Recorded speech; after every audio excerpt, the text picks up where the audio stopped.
বাংলাদেশ গণতান্ত্রিক ছাত্র সংসদ গতকালকে আত্মপ্রকাশ করে। যে ছাত্র সংগঠন মূলত জুলাই অভ্যুত্থানের শক্তি হতে গঠিত একটি ছাত্র সংগঠন।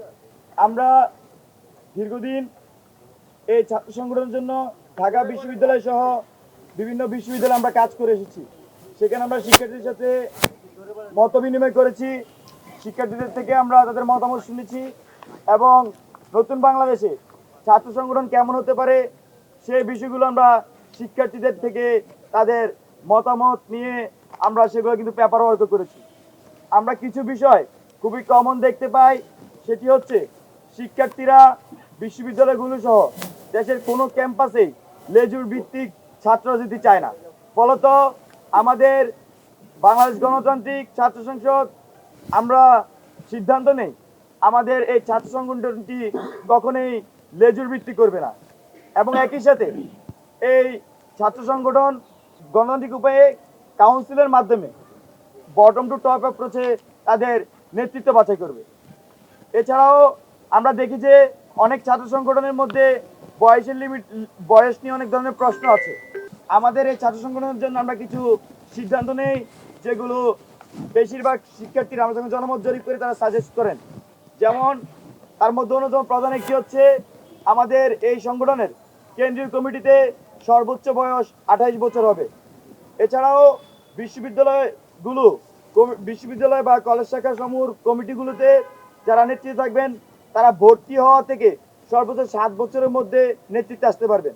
এছাড়াও আমাদের এই সংগঠনটি একটি নারীদের জন্য কমফোর্ট জোন পলিটিক্সের সম্ভাবনার কথা আমরা বলছি এবং আমরা সেটি প্র্যাকটিস করব, সে অঙ্গীকারও আমরা শিক্ষার্থীদের কাছে করেছি। এবং আমাদের এখানে আপনারা দেখবেন যে নারী শিক্ষার্থীরা আন্দোলনের পরে আমাদের সাথে কিন্তু যথেষ্ট কমফোর্ট জোন পলিটিক্সে অ্যাট্রাক্টিভ ফিল করছেন এবং একই সাথে আমাদের এই সংগঠনও আসছেন।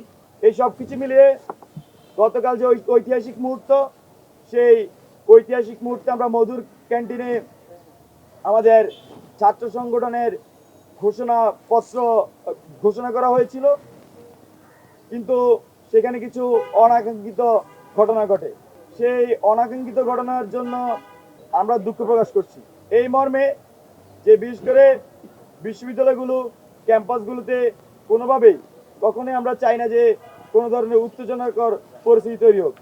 কিন্তু কালকে যখন আমাদের এই ছাত্র সংগঠন আমরা ঘোষণা করতে যাই, এখানে একটা অংশ এসে উত্তেজনাকর পরিস্থিতি সৃষ্টি করার চেষ্টা করে। আমরা কিন্তু কমিটি ঘোষণার আগেই আসলে এই পরিস্থিতিটা করার চেষ্টা করা হয়।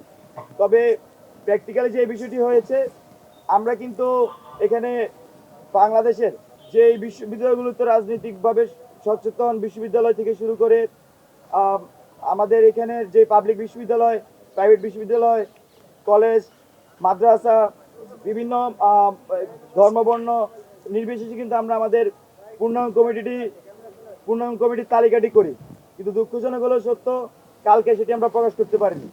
তো এখানে যে ভুল বুঝাবুঝি তৈরি হয়েছে, আমরা জাতির সামনে আজকে স্পষ্ট ভাষায় বলতে চাই, জুলাইয়ের যে গণ অভ্যুত্থান, জুলাইয়ের শহীদদের যে স্পিরিট, যে আনুমানিক 2000 মানুষ জীবন দিয়েছেন, 30,000-এর বেশি আহত হয়েছেন, এই যে মানুষজন যে আশা আকাঙ্ক্ষা নিয়ে বাংলাদেশে এক দফা আন্দোলনে যোগ দিয়েছেন, হাসিনার মতো ফ্যাসিস্টকে ক্ষমতাচ্যুত করেছেন, এই যে মানুষের যে স্বপ্ন তৈরি হয়েছে, শিক্ষার্থীদের মধ্যে যে স্বপ্ন তৈরি হয়েছে, আমাদের বাংলাদেশ গণতান্ত্রিক ছাত্র সংসদ সেই স্বপ্ন বাস্তবায়নে কাজ করে যাবে। সেই লক্ষ্যে আমরা সকল ধরনের স্টেক হোল্ডার, শিক্ষার্থীদের মধ্যে বিভিন্ন বিশ্ববিদ্যালয়, বিভিন্ন পর্যায়ের শিক্ষার্থী কিন্তু আমাদের এই ছাত্র সংগঠন আমরা কানেক্টেড রাখছি। আর আরেকটি বিষয় আমরা ক্লিয়ার করতে চাই, আমাদের এটি যেহেতু আহ্বায়ক কমিটিতে হাজার হাজার লোক রাখা আসলে সম্ভব নয়।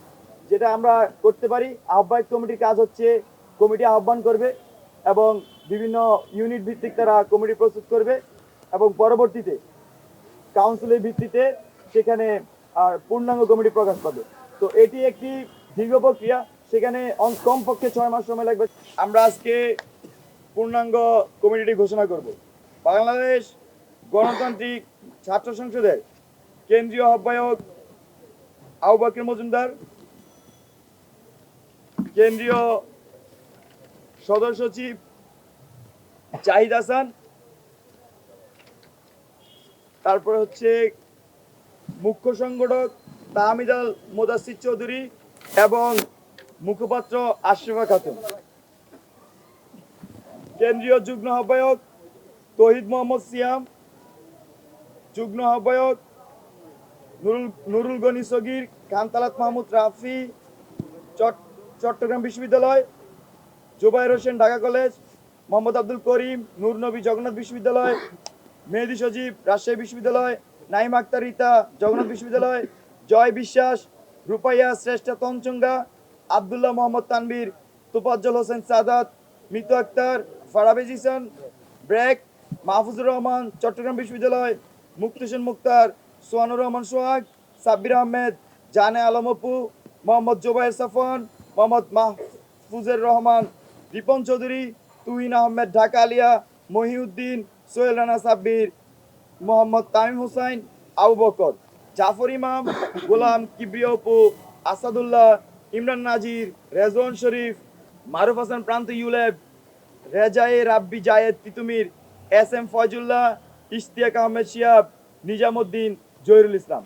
আমাদের কেন্দ্রীয় সংসদের সিনিয়র যুগ্ম সদস্য সচিব হলেন আল মাসনুন চট্টগ্রাম বিশ্ববিদ্যালয়।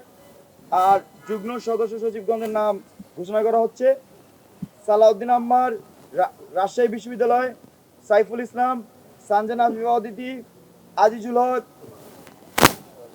কিশোর আঞ্জুম সাম্য জগন্নাথ বিশ্ববিদ্যালয়, আবদুল্লাহ সালাইন অয়ন, আরিফ হোসেন, মোহাম্মদ মাহবুব মির্জা সুমন জগন্নাথ বিশ্ববিদ্যালয়, নন্দন চন্দ্র পাল, আশরাফ অনিক, সাইম রুমন, আনিকা তাহসিনা, মোহাম্মদ মহিউদ্দিন, সাকিবুল হাসান, রিফতিয়াল জাবেদ, ফেরদৌস আলম, মোহাম্মদ শাকিল, জাবের বিন নূর ইউলেব, মাহফুজুর রহমান ঢাকা কলেজ, মোহাম্মদ আব্দুস সাইদ নাসিম, কুর্রাত আইন কানিজ, মেহেদী হাসান ভুঁইয়া, ইফতেখার আলম বিইউপি, জিয়াউদ্দিন আয়ান জাহাঙ্গীরনগর বিশ্ববিদ্যালয়, আরমান হোসেন, জহিরুল ইসলাম অমি, মনির হোসাইন, মমিনুল ইসলাম বিধান, আবরার কাউসার হাটহাজারী মাদ্রাসা চট্টগ্রাম, রিজাউর রহমান, মোহাম্মদ সাইফুল্লাহ, মুনির মুবাশির নরসাদ বিশ্ববিদ্যালয়, দিলরুবা আক্তার পলি, হাসানুর রহমান হাবিব, জিয়াউদ্দিন রুবেল কুমিল্লা বিশ্ববিদ্যালয়, আরিফুর রহমান, স্মৃতি আফরুসুমি, মুমতাহিনা মাহজাবিন মোহনা, আবরার কাউসার হাটহাজারী মাদ্রাসা চট্টগ্রাম বিশ্ববিদ্যালয়, মোহাম্মদ মহিউদ্দিন, রাকিব হোসেন, মাইম রুমন, মেহেদী সজীব, মোহাম্মদ আব্দুল ইবনে জুবায়ের, মামুন হোসেন, রাকিব আল হাসান, শাহাদাত হোসেন, শাহবাব হোসেন মেহের, মেহেদী হাসান, আসিফ বাদনান, আবদুল্লাহ মুবিন রিফাত, মোহাম্মদ জাকারিয়া, মাসিন জাহান মনি, তাহসিন, ফয়েজ, সাকিব, নর্দার্ন ইউনিভার্সিটি। আমাদের যে কেন্দ্রীয় আহ্বায়ক কমিটি, সেই কেন্দ্রীয় আহ্বায়ক কমিটিতে আপনারা দেখেছেন গতকালকে রিফাত রশিদের নাম ঘোষণা করা হয়েছিল, কিন্তু পরবর্তীতে তিনি তার ব্যক্তিগত কারণ দেখিয়ে তিনি এই পদ থেকে অব্যাহতি নিয়েছেন। এই জন্য আজকে আমরা ওনাকে রাখা হয়নি। আমরা যেহেতু আবার বলছি সবকিছু, আমরা সেখানে হ্যাঁ আমাদের কাছে লিখিতভাবে তিনি তার পদে কথা জমা